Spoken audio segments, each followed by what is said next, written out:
1 Timothy 1 verse 5. Now the end of the commandment is charity. Question. Pastor, earlier in the ZionRiver series, you mentioned that in our character growth, each year's progress leads us to a new stage. Our view of God's image, understanding, and perspective will change. Could you please explain this further? In our lives, we need to understand that God's ultimate goal is for us to have His image. There are actually many methods to achieve this goal. One method mentioned in the Bible is to acknowledge Christ as the ultimate treasure, which means having a correct view, concept, and understanding of Him, right? So, how can you achieve this goal? The answer lies in that you and He are of the same kind. If you are an uneducated commoner, you will never be able to comprehend or understand a professor's true identity and knowledge, nor can you even perceive the gap between yourself and the professor, right? Only when you become a professor can you truly understand them. The reason for acknowledging Christ as the ultimate treasure is because it is in this process that we progressively move towards God's image and character. Through this, we gradually come to know Christ and eventually possess God's image. In simple terms, when you are of the same kind as the Lord Jesus Christ, you come to know Him. It is just as simple as that. God has always held the most significant secret, which is that we are meant to live out the image of God. We can already possess this image and then fix it. God is yesterday, today, and forever unchanging. One day, we will also be the same, but currently, we are not, right? So, when do we become fixed? In reality, during this process, we gradually change until the day we depart from this world. That's when we will be fixed. There is only one goal for God, but He is not willing to reveal it. Instead, He uses various methods to make us touch it. Taking the example of following the law. The essence of the law is to love the Lord your God with all your heart, soul, and mind, and to love your neighbor as yourself. If you love God with all your heart, soul, and mind, you cannot yet be considered as genuinely practicing the truth. However, when you love your neighbor as yourself, you must practice the truth because it involves other people. Therefore, if you want to fulfill these two great commandments, the only way is for you to become more and more like God. Because you need to understand the goodness of loving yourself as well as the goodness of loving others.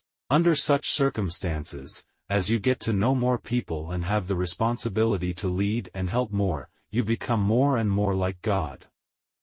Just as the saying goes, all roads lead to Rome, every truth that God gives us can lead to the same goal.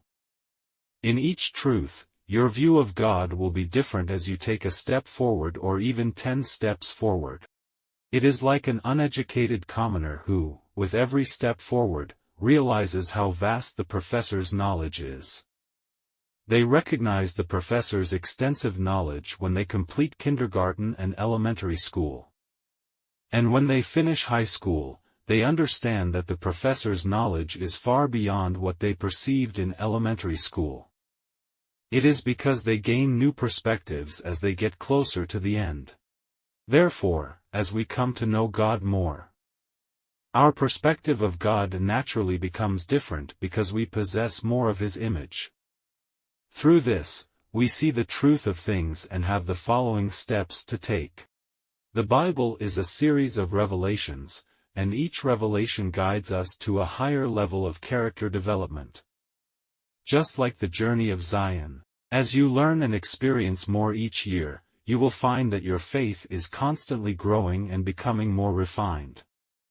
Even though the messages of Zion have always been strong, since the Zion message was a turning point, what you have learned and know now far surpasses the past.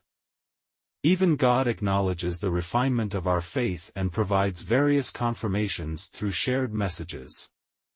This is the process of life that God has created. God did not directly reveal the true purpose of our lives. It is through this search that we come to possess His image. Yet, He guides us through various clues and prompts without cheating to remind us. However, this reminder often comes in the form of the mysteries that He has designed.